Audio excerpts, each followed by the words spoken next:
Every day, we search for healing in medicine, in others, in escape. Yet the truth, whispered by the Buddha, is that no cure can reach you until you awaken the healer within. The body may fall ill, the mind may tremble, but the soul remains whole, waiting for you to remember its power. Have you ever felt exhausted, even when nothing seems wrong, as if something unseen drains your light? That is not weakness. It is a sign that your energy, your thoughts, your emotions have forgotten their balance. Healing is not about fixing what is broken. It is about returning to what has always been whole. The Buddha taught, within this very body lies the world, its origin and its end. True medicine does not come from outside, but from awareness, from the way you think, breathe, eat, speak, and see. When your consciousness becomes clear, your energy aligns, and your body follows in harmony. In this journey, I will share with you 10 ancient Buddhist rules of healing, not rituals or beliefs, but timeless practices that awaken the natural intelligence of your body and mind. These teachings will help you calm the storms within, cleanse the noise that clouds your energy, and rediscover the quiet force that has always lived in you. Stay with me, because what you're about to discover is not how to escape pain, but how to let it transform you. Healing is not a miracle that comes from somewhere else. It is a homecoming, and that home has always been within you. Part 1. Heal with truth. You cannot heal what you refuse to see. There is a quiet power that begins every true healing, the power of honesty. Not the kind of honesty that exposes others, but the kind that gently uncovers yourself. The Buddha once said, 3 things cannot be long hidden: the sun, the moon, and the truth. When you turn away from your own truth, the soul begins to fracture. The body whispers first through fatigue, then through pain, and finally through silence. But when you dare to look directly at what hurts, without judgment, without disguise, that very gaze becomes medicine. Imagine a monk standing by the river at dawn. His reflection trembles on the water's surface. He has spent years seeking cures for his suffering, new rituals, new prayers, new teachers, but still, his heart feels heavy. One morning, as the mist curls above the stream, an elder approaches and asks softly, "What are you running from, my child?" The monk lowers his eyes and answers, "From my own pain." The elder smiles, "Then turn around and face it. That is where the healing begins. When you deny your sadness, it hides in the muscles. When you pretend you are fine, it sinks into the breath. When you smile to please the world while your heart trembles in silence, your energy begins to scatter. Denial is like holding a wound under a layer of silk. It may look clean, but it festers underneath. Awareness, by contrast, is like sunlight. It may sting at first, but it purifies everything it touches. To heal with truth is to sit with yourself and whisper, "This is what I feel. This is what is." It is not punishment. It is liberation. Honesty does not wound you. It frees you from the illusion of control. You begin to see that your suffering was never your enemy. It was your teacher in disguise. The moment you stop defending the pain and simply listen, it starts to speak softly, clearly, with wisdom older than words. Take a breath now. Close your eyes. Ask yourself, what truth have I been avoiding? Perhaps it is the fear of being unloved. Perhaps it is the grief you never allowed to breathe. Perhaps it is the fatigue of always pretending to be strong. Whatever arises, greet it as a long-lost friend. Hold it in compassion. The Buddha taught, to understand everything is to forgive everything. And forgiveness begins with yourself, with the courage to see what is real without turning away. Healing is not the act of fixing, it is the act of remembering. Remembering who you are beyond your wounds, beneath the stories. When truth returns, peace follows. Because truth, like light, needs no defense, it only needs space to shine. So be honest, deeply and tenderly. Do not hide from your heart. You cannot heal what you refuse to see. But once you dare to see it, the healing has already begun. Part 2. Do not feed toxic thoughts. The mind is a garden, and what you water grows. Every thought you hold is a seed. Some carry the fragrance of peace, others bloom into thorns that wound you from within. The Buddha said, "All that we are is the result of what we have thought." The mind is everything. What you think, you become.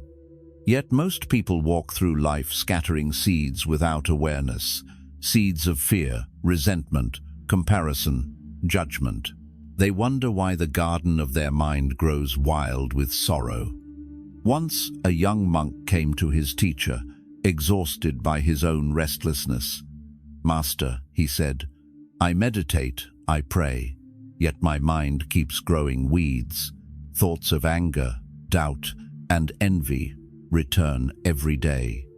The master led him to the monastery garden, where two small plots of soil lay side by side. In one, bright lotus flowers glowed under the sun. In the other, thorny vines twisted across dry ground. "Both began the same," the master said, "a handful of earth. But one was watered daily with attention, the other left to chance. Which one have you been watering?" Our thoughts are no different. The mind is not your enemy, it is fertile ground. What you plant in it, consciously or not, will one day become your world. If you feed the fear, it multiplies. If you feed resentment, it poisons your peace. But if you feed gratitude, compassion, and trust, your inner landscape transforms into a sanctuary. The first step is awareness. Watch your thoughts as you would watch clouds drifting across the sky without clinging, without judging. Some will be dark and heavy, promising rain. Others light and fleeting. Do not try to chase them away. Simply recognize, this is anger, this is worry, this is desire. When you name them gently, they lose their grip. The Buddha compared thoughts to passing travelers. They come, they stay for a while, and then they leave. It is only when you offer them tea, build them a house, and call them mine, that they take root. Imagine waking each morning and choosing what to water. Do you water irritation by revisiting an old argument? Do you water fear by predicting tomorrow's pain? Or do you water stillness by taking one conscious breath and saying, "May I be at peace. May all beings be at peace." Every thought carries a vibration, and that vibration shapes your body, your energy, your destiny. To heal, you must become the gardener of your mind. Pull the weeds of bitterness with patience. Plant kindness not as an obligation, but as nourishment. And when a storm of negativity passes through, remember, the soil of awareness is stronger than the rain. As you breathe now, feel the mind quieting, the heart softening.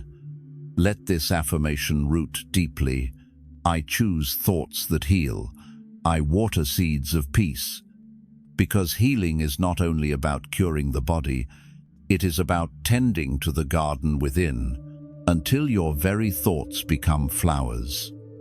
Part 3. Let go of the past. Release resentment and return to peace. The past is a teacher, not a prison.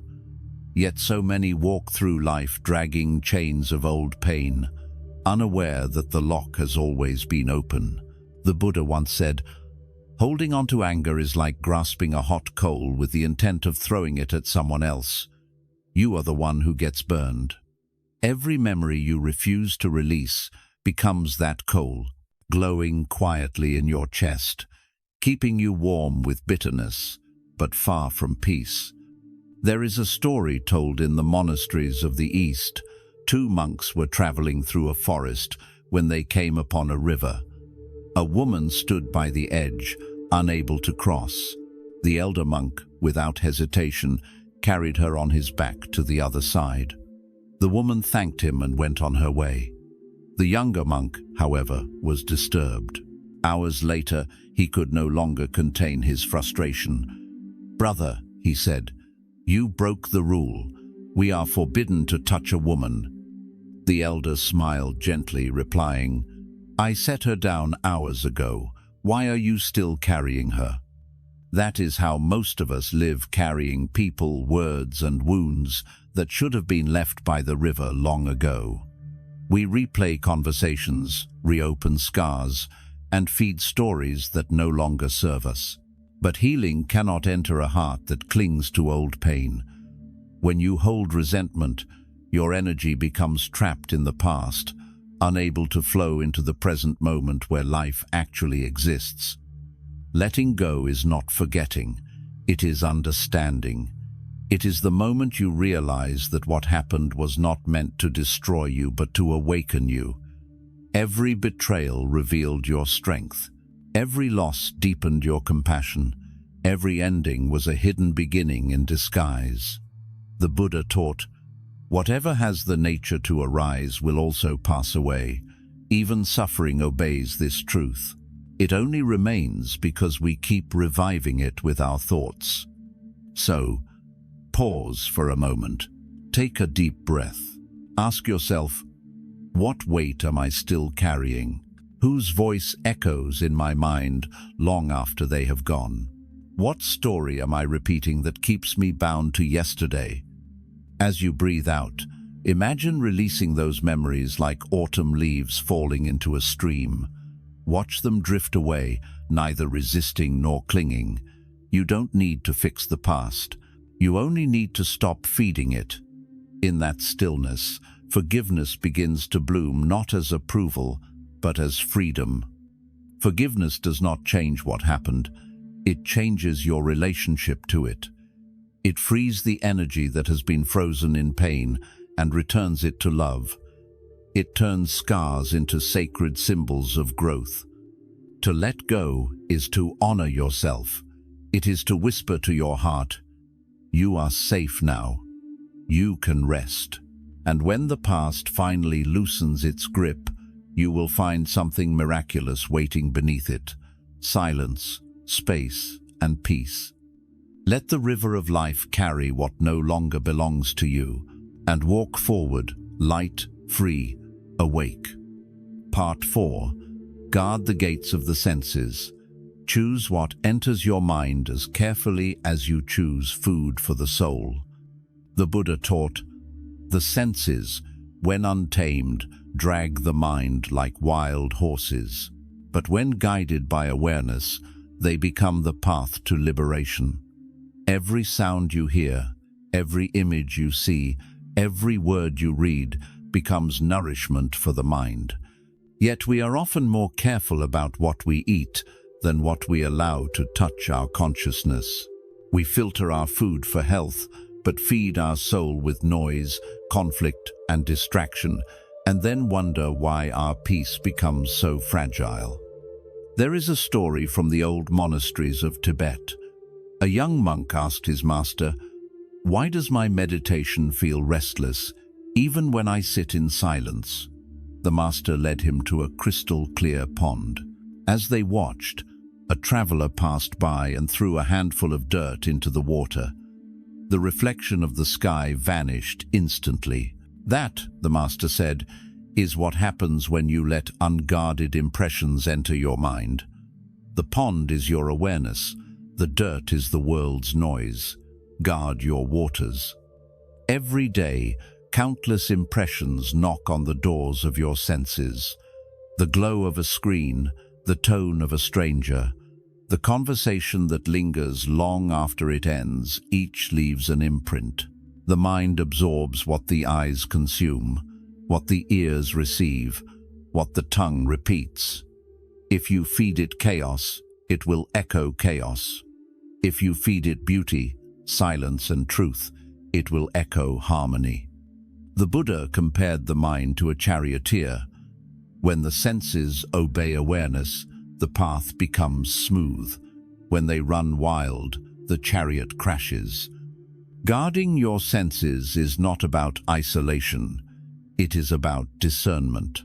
Just as a gardener chooses the right balance of sunlight and shade, you can choose what kind of energy you invite in.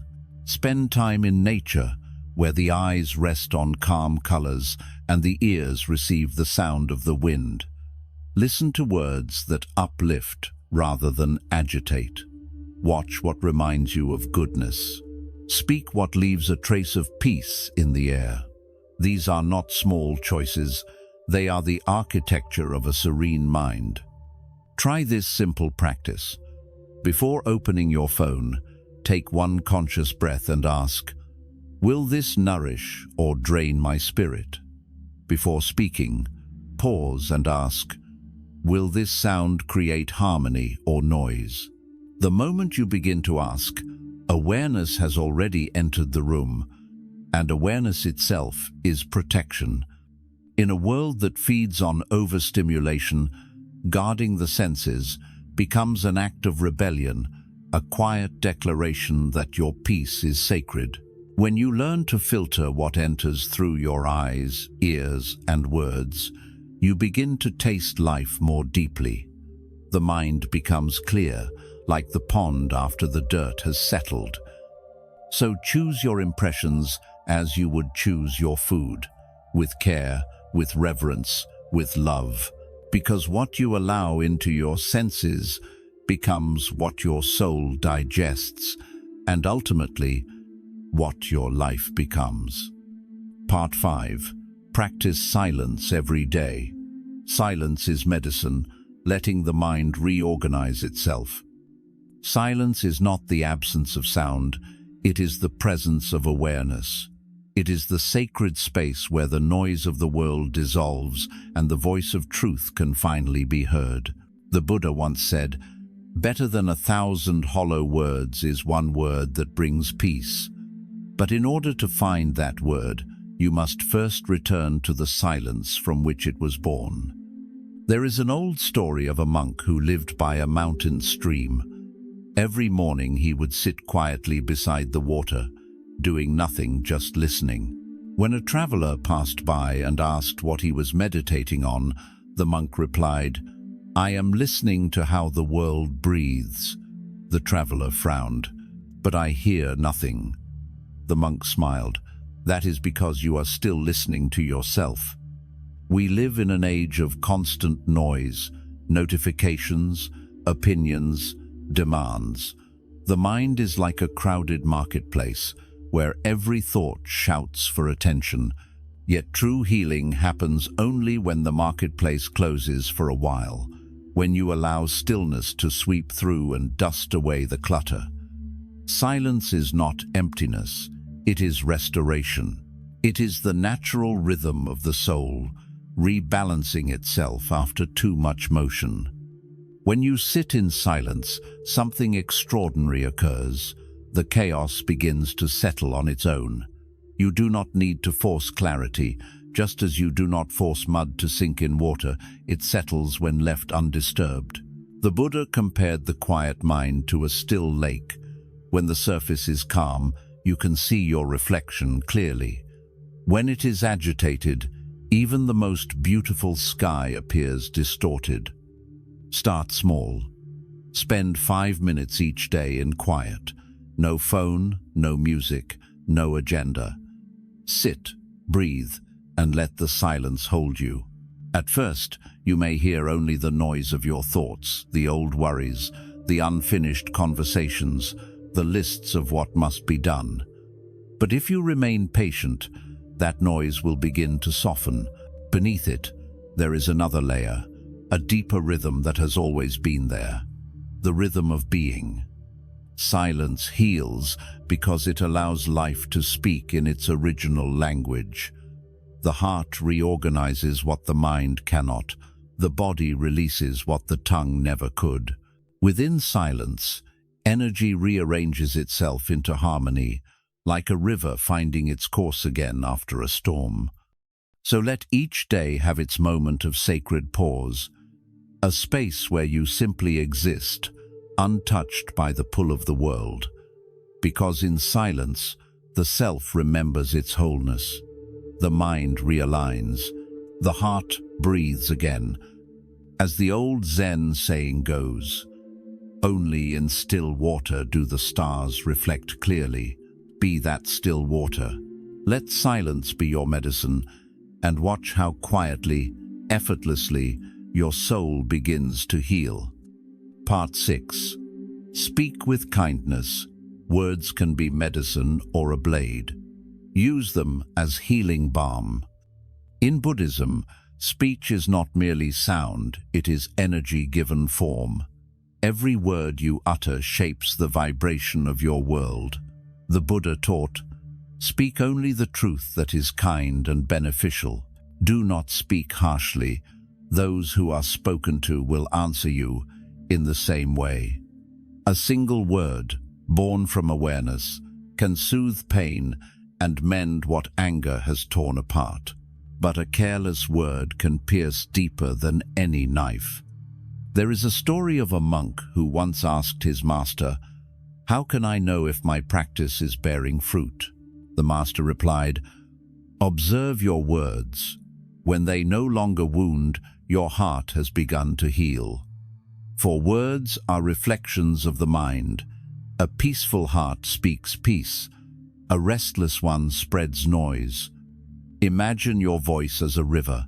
When the water is clear, it nourishes everything it touches.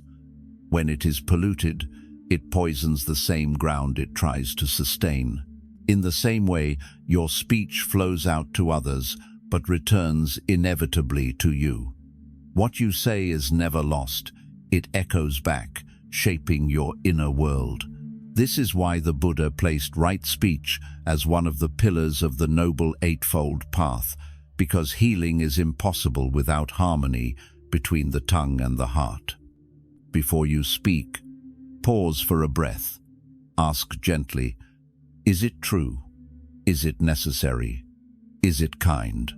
If it passes through these gates, let it flow. If not, let silence carry the message instead. For sometimes, silence itself is the kindest word. There was once a village healer known not for his herbs, but for his words. People said that when he spoke, pain seemed to fade. One day, a traveler asked him, "What secret do you hide in your voice?" The healer smiled and said, "I never speak from my wounds. I speak from my scars." His words came not from reaction, but from realization, from places that had already been transformed by compassion. You too hold that power. Every word can either deepen the wound or close it. Speak softly to yourself when you fall short. Speak gently to those who stumble beside you. When your speech becomes mindful, your presence becomes healing. The world already has enough noise, enough judgment, enough sharp tongues slicing through fragile hearts. Be different. Let your words be a balm. Let them taste of patience, sound of clarity, and carry the fragrance of understanding. Remember, the voice is an instrument of karma. What it sends out, it will one day receive. Use it as a blessing, not a weapon. As you breathe now, imagine your words as light, warm, golden, circling through your body, softening every harsh edge within you before it touches another. Speak as if every syllable were a seed of peace. Because in truth, every kind word you give away is one more step toward healing yourself. Part 7. Eat with mindfulness. It's not just what you eat, but the state of mind you eat with. In the Buddhist path, even the simplest act like eating can become a doorway to awakening. The Buddha taught, when you eat, just eat. When you drink, just drink. To eat with mindfulness is to return to the sacredness of the present moment, where nourishment is not only for the body, but for the soul. Food is not merely matter, it is energy, sunlight, soil, and the kindness of countless beings woven into one silent offering. There is a story of a young monk who was known for rushing through his meals. One morning, his master watched quietly as the monk gulped down his rice and tea without a pause. When he finished, the master asked, "Did you taste your food?" The monk blinked, confused. "Of course, master," the teacher smiled softly. "Then tell me, what did gratitude taste like?" The monk could not answer. From that day on, he learned to eat in silence, slowly, reverently, until every grain of rice became a lesson in awareness. When you eat without mindfulness, you are not really eating, you are chasing thoughts, memories, plans, or screens. The body is full, but the heart remains hungry. But when you bring presence to each bite, you begin to taste life itself. You feel the warmth of the soup, the crispness of the fruit, the quiet labor of the earth and hands that prepared it. Each flavor becomes a prayer. Thank you, soil. Thank you, rain. Thank you, time. The Buddha reminded his disciples that awareness transforms the ordinary into the sacred. Eating mindfully means to recognize the interconnection of all things. The rice you eat once danced in the wind as golden stalks. The water you drink once fell as rain over distant mountains. The fruit you hold carries the sun's memory. When you see this, your meal becomes an act of communion with life itself. Try this practice. Before your next meal, take one breath of gratitude. Look at your food, not as an object, but as a miracle of life. Eat slowly, without hurry. Feel the texture, the taste, the sensation of nourishment. Chew as if each bite were a note in a quiet song of appreciation. And when you swallow, imagine the energy of the food spreading through your body, softly healing, gently awakening, silently thanking you for your attention. Mindful eating heals because it restores harmony between body and consciousness. It reminds you that sustenance is not separate from spirit. The pace of your chewing becomes the rhythm of your breathing, and the calm of your breath becomes the calm of your mind. As Thich Nhat Hanh wrote, "When we eat with mindfulness, the Holy Spirit is in the bread. So let your table be your temple. Let your meal be your meditation." Because healing begins not when you change what you eat, but when you change the way you receive it, with gratitude, with stillness, and with love. Part 8. Do not bury your emotions. Transform them. Observe, breathe, write, cry. Let the energy flow. In the stillness of Buddhist wisdom, emotions are not enemies. They are messengers. The Buddha taught, what we resist persists, what we embrace transforms. When you bury your emotions, you do not silence them, you imprison them within your body. They wait in the shadows of your chest and your breath, shaping your energy, whispering through your fatigue, your pain, your sleepless nights. To heal, you must not suppress the storm. You must learn to dance within its reign. There was once a monk who feared his own anger. He believed that being spiritual meant being calm all the time, but his teacher saw through the quiet tension in his smile. One morning, the master handed him a bowl of water and said, "Hold this without spilling a drop." The monk tried, but his hands trembled until water overflowed. The master nodded. "You see, holding emotion without expression is like trying to hold still water forever. It will always spill, one way or another. Let it move, and it will find peace on its own." Emotions are rivers. They were never meant to be dammed. Anger, sadness, fear, they are energies seeking motion. seeking understanding. When you trap them, they stagnate. When you meet them with awareness, they cleanse. The Buddha compared the mind to a vast sky. Clouds of emotion may pass through, but the sky itself remains untouched. You are not your storm. You are the space that allows it to pass. When sorrow arises, breathe with it. When anger burns, write it down. When grief overflows, let it fall through your tears. Expression is not weakness, it is release. Every emotion, when witnessed with compassion, begins to soften. The heat of anger turns into clarity. The heaviness of sadness turns into tenderness. The trembling of fear turns into courage. You can practice this gently. When a strong feeling arises, do not rush to fix or label it. Sit in silence. Feel where it lives in your body, the chest, the throat, the stomach. Place your hand there. Breathe slowly and whisper inwardly, "I see you." That simple act of acknowledgement is the beginning of transformation. In Buddhist monasteries, monks sweep the temple floor every morning, not because it is dirty, but because it is a ritual of cleansing energy. When you face your emotions, you are sweeping your own temple, allowing old dust to rise and sunlight to enter. To feel is human. To understand what you feel is awakening. When you allow the energy to flow through breath, through writing, through tears, you are not breaking down, you are opening up. So do not fear your emotions. They are not signs of failure. They are invitations to return home to yourself. Observe them, breathe through them, write them, cry them out. And as you do, the river of life will move again clear, gentle, and free. Part 9. Meditate on compassion. Open the heart. Send light to yourself and others. Compassion is the deepest medicine. Compassion is not a sentiment. It is an energy, a frequency of healing that softens everything it touches.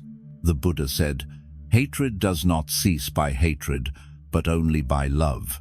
This is the eternal law. Compassion is that law in motion, the sacred current that turns suffering into wisdom. When you meditate on compassion, you do not merely wish others well, you awaken the part of yourself that remembers unity, the place where all separation dissolves. There is a story of a monk who once asked his teacher, "How can I love those who have hurt me?" The master placed a small lamp before him and said, "Look at the flame. Does it choose who to shine upon?" The monk shook his head. The master continued, "Compassion is like that. It does not ask who deserves it. It simply shines, because shining is its nature." To meditate on compassion is to sit in that flame, gentle, steady, luminous. Begin with yourself. Close your eyes, bring your hand to your heart, and whisper inwardly, "May I be free from suffering. May I be at peace." Feel how even this simple prayer softens the edges within you. The mind becomes quieter, the breath slower, the body lighter. Then, let that light expand to someone you love, to someone neutral, and finally, to someone who has caused you pain. Do not force warmth where there is resistance. Simply allow the intention of kindness to breathe through you. In Buddhist teaching, this practice is called metta bhavana, the cultivation of loving kindness. It is not escape from pain, but transformation of it. When you generate compassion, the frequency of your energy changes. The heart opens like a lotus in muddy water, untouched yet nourished by the very soil that once seemed impure. Science now confirms what ancient monks already knew, that compassion heals the nervous system, balances the breath, and quiets the body's storms. But beyond biology, compassion heals because it dissolves illusion. the illusion that you and others are separate. When you send light to others, you are not giving away your energy, you are expanding it. Imagine the world as a web of breath. Every act of understanding vibrates through that web, calming the whole. Every harsh thought tightens it. So when you practice compassion, you are not healing one person, you are tuning the entire fabric of existence to a higher harmony. Even the smallest act of kindness, a smile, a silent blessing, a patient word becomes a medicine. Compassion is not weakness. It is the strength that arises when you are no longer ruled by fear. It is the art of holding pain with love until it changes shape. So sit for a moment, breathe deeply, and let your heart glow like a lamp in the dark. Send light to yourself. Send light to others. Because compassion is the deepest medicine, the one that heals both the giver and the receiver at once. Part 10. Be grateful even for what hurts. See meaning in loss and let suffering turn into wisdom. Gratitude is not only for the easy days. True gratitude begins where comfort ends. The Buddha once said, "The wise are thankful not only for what pleases them, but also for what teaches them." Pain, in this way, becomes a secret teacher, a mirror that reveals the truth of impermanence, humility, and awakening. When you learn to bow to what once broke you, suffering transforms into wisdom, and wounds become windows through which light can enter. There is a story told in the temples of Japan. A young monk lost everything in a great fire, his scrolls, his robes, his home. He wept before his teacher, crying, "All I've worked for is gone." The old master looked at the glowing embers and replied gently, "Look, the night is so beautiful without the walls." In that moment, the monk understood. Sometimes life burns what you cling to, not to punish you, but to free you. When gratitude enters pain, something sacred shifts. The heart stops asking, "Why me?" and begins to whisper, "What is this showing me?" Loss teaches you what cannot be lost. Failure teaches you what truly matters. Betrayal teaches you where to place your trust, not in certainty, but in your own stillness. Every ache hides a lesson. Every ending hides an invitation to see differently. The Buddha compared suffering to the plowing of soil, harsh and disruptive, yet necessary for growth. Without the breaking, the seeds of insight could never touch the light. Gratitude is that moment when you realize the soil of your pain has been preparing the ground for awakening all along. Try this reflection. Recall a difficult chapter of your life. Instead of turning away, breathe into it. Ask softly, "What did this experience awaken in me that peace alone never could?" Perhaps it taught you compassion for others' pain. Perhaps it revealed your strength. Perhaps it showed you the impermanence of everything you once thought would last forever. These are not scars to hide, they are sutras written on the heart. When you begin to thank even your sorrow, you reclaim your power from it. Gratitude does not deny the wound, it changes the way you hold it.